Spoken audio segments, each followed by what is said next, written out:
Assalamualaikum warahmatullahi wabarakatuh.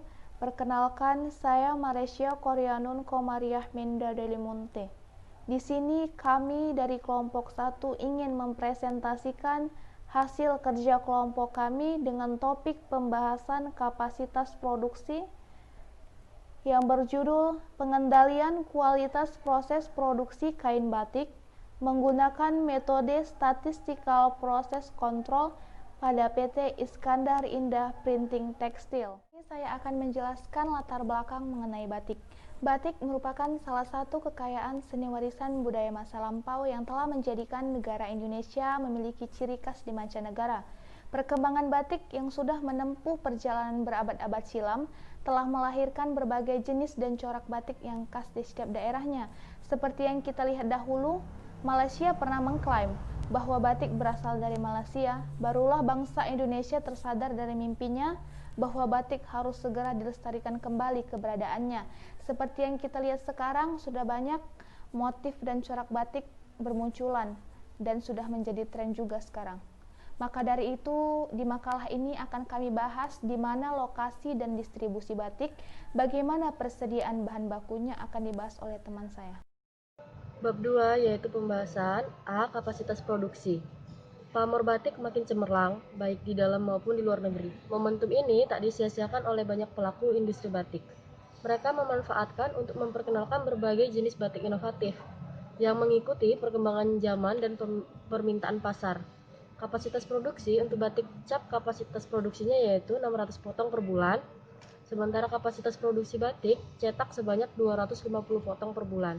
Untuk batik tulis, harga jualnya yaitu 85.000 per potong, sementara batik cetak harganya berkisaran 45.000 per potong dan sekitar 65.000 per potong untuk batik cap. Rata-rata tiap jenis batik buatannya mampu terjual sekitar 100 unit per bulan. Omsetnya sekitar 20 juta per bulan. Baiklah, di sini saya ingin menjelaskan di bagian bab 2 yaitu teknologi dan desain. Di sini ada perkembangan teknologi dan seni tradisi merupakan jangka waktu yang terbalik. Teknologi berpikir jauh ke depan, sedangkan seni tradisi berpikir jauh ke belakang. Hal ini salah satu penyebab seni tradisi mulai hilang di era milenial ini. Dalam dunia desain interior, beberapa hasil seni tradisi misalnya motif batik khas Nusantara sangat jarang diaplikasikan pada elemen desainer interior.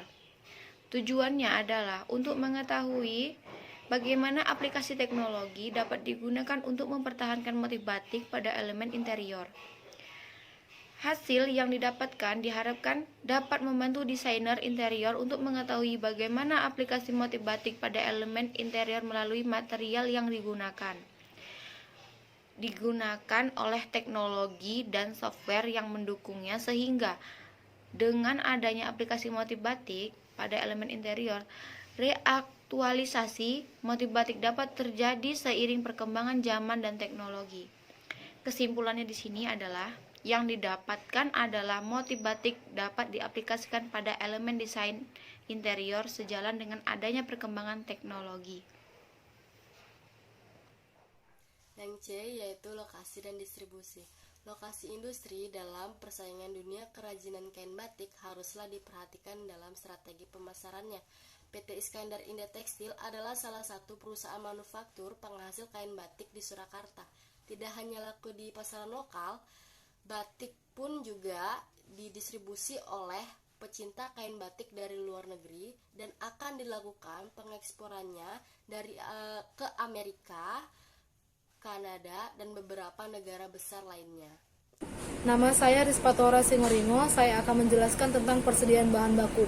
PT Iskandar Indah Printing Tekstil belum menggunakan pengendalian persediaan yang optimal untuk memenuhi kebutuhan persediaan bahan baku dan bahan penolong. Perusahaan hanya menggunakan perkiraan dalam pembelian bahan baku dan bahan penolong, yaitu jika persediaan bahan baku dan bahan penolong yang ada di gudang dirasa hampir habis, maka pemilik usaha baru akan melakukan pembelian bahan baku dan bahan penolong tersebut. Hal tersebut membuat perusahaan terkadang mengalami kehabisan bahan baku dan bahan penolong sebelum pembelian selanjutnya, sehingga akan membuat proses produksi tersebut akan terhambat. Demikian penjelasan tentang persediaan bahan baku. Terima kasih. Baiklah, perkenalkan nama saya Rame Buruginting. Di sini saya akan membacakan materi berikutnya. Bab 3 penutup. A. Kesimpulan. Batik merupakan salah satu kekayaan seni warisan budaya masa lampau yang telah menjadikan negara Indonesia memiliki ciri yang khas di mancanegara. Perkembangan batik yang sudah menempuh perjalanan berabad-abad silam telah melahirkan berbagai jenis dan corak batik yang khas di setiap daerahnya. Kualitas suatu produk adalah salah satu faktor terpenting dalam dunia perindustrian.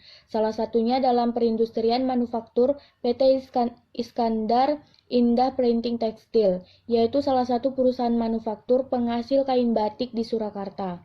Perusahaan selalu mencoba menjaga kualitas hasil produksi pabriknya. B. Saran.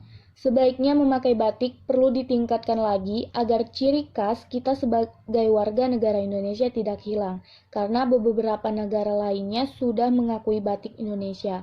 Untuk itu, kita harus bangga menjadi anak Indonesia yang memakai batik. Demikianlah presentasi dari kelompok kami. Lebih dan kurangnya kami mohon maaf. Wabillahi taufiq wal hidayah. Wassalamualaikum warahmatullahi wabarakatuh. Terima kasih.